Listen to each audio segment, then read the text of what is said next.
Assalamualaikum warahmatullahi wabarakatuh. Halo anak-anak, kita berjumpa lagi dalam pembelajaran tema 6, menuju masyarakat sejahtera, subtema 2, membangun masyarakat sejahtera, pembelajaran 2. Dayu, anak yang kreatif dan pandai menari. Dayu sering tampil menari di acara pentas seni, baik di sekolah maupun di lingkungan tempat tinggalnya. Kali ini, Dayu akan mengikuti lomba tari dalam rangka memperingati hari ulang tahun kemerdekaan Republik Indonesia. Dayu akan menarikan tari tunggal bersama atau bertema kepahlawanan. Apakah yang maksud dengan tari tunggal? Yuk kita baca dengan judul bacaannya Ragam Tarian di Indonesia. Indonesia kaya akan budaya, di antaranya karya tari. Setiap daerah memiliki karya tari kreasi yang berbeda-beda. Apakah yang dimaksud tari kreasi? Tari kreasi adalah tari yang gerakannya merupakan perkembangan dari gerak tari tradisional. Tari kreasi tidak memiliki aturan tertentu, baik gerak maupun aspek lainnya yang terdapat dalam tarian. Ada 3 jenis tari kreasi, yaitu tari kreasi daerah atau tradisional, tari kreasi modern, dan tari kreasi kontemporer. Tari kreasi daerah atau tradisional adalah tari yang mengalami perubahan dari tradisi, baik bentuk, gerak, ataupun aspek lainnya, tetapi tetap dalam konteks ciri khas dari daerah tersebut. Tari kreasi modern adalah tari yang tidak memiliki aturan tertentu, baik dalam bentuk gerak ataupun aspek lainnya. Tari kontemporer adalah tarian yang dibuat berdasarkan isu yang beredar pada waktu tertentu. Bentuk karya tari kreasi dapat berupa tari tunggal, tari berpasangan, dan tari kelompok. Tari tunggal adalah karya tari yang diperagakan oleh seorang penari. Tari berpasangan adalah karya tari yang diperagakan oleh 2 orang penari. Adapun tari kelompok adalah karya tari yang diperagakan oleh lebih dari 2 penari. Nah, anak-anak, setelah kita baca teks non fiksi tadi, yuk coba kita jawab ya pertanyaannya. Di paragraf ke-1 di sini disuruh menuliskan gagasan utamanya. Apa sih gagasan utama paragraf ke-1? Yaitu pengertian tari kreasi. Nah, di paragraf kedua apa gagasan utamanya? Yaitu jenis tari kreasi.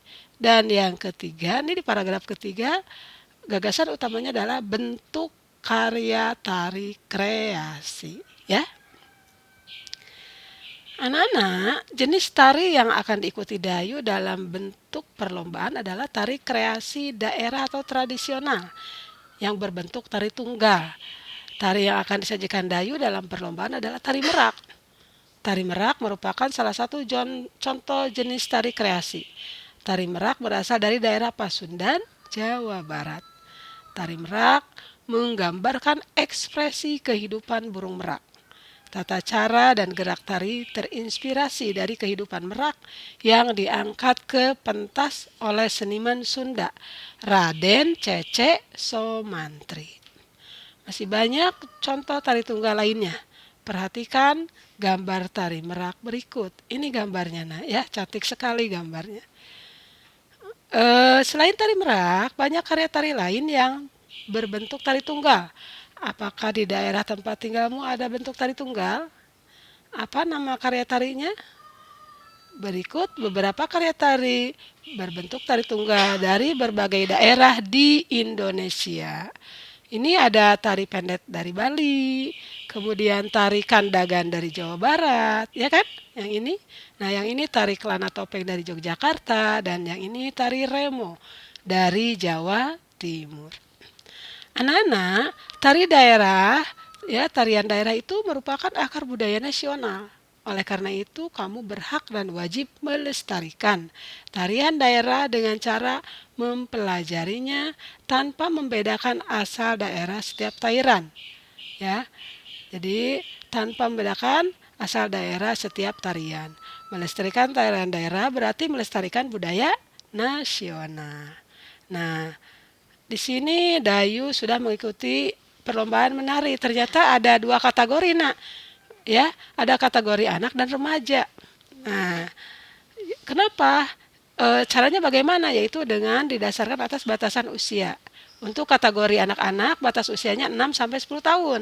Sedangkan remaja 11 sampai 21 tahun. Nah, Dayu masuk kategori mana, Nak? Masuknya coba.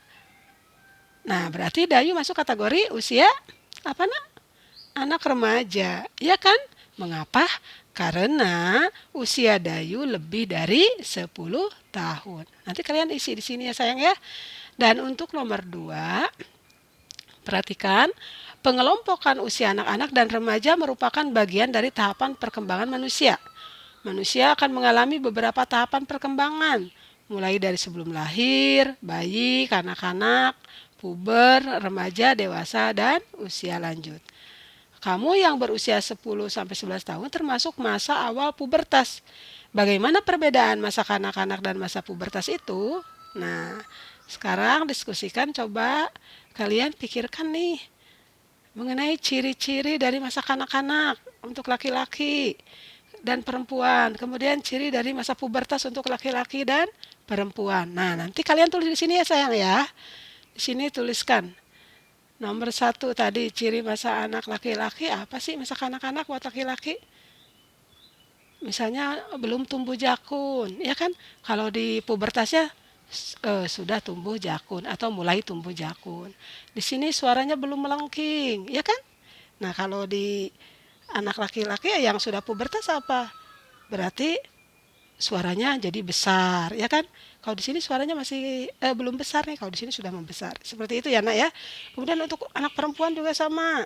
Di sini untuk anak-anak perempuan yang masih kanak-kanak, misalnya panggulnya ya belum membesar. Nah, di sini kalian jawabannya apa?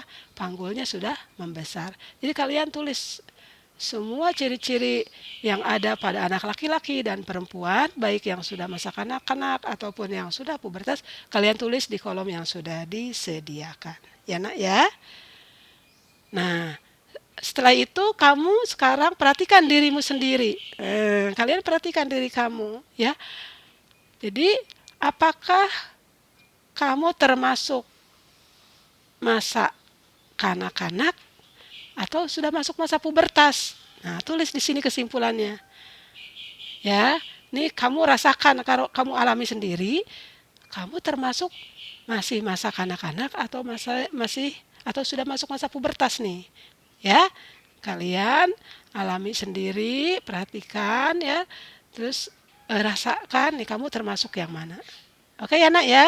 Tulis kesimpulannya di sini dan alasannya apa. Demikian anak-anak pembelajaran untuk hari ini ya. Terima kasih atas perhatiannya. Wassalamualaikum warahmatullahi wabarakatuh.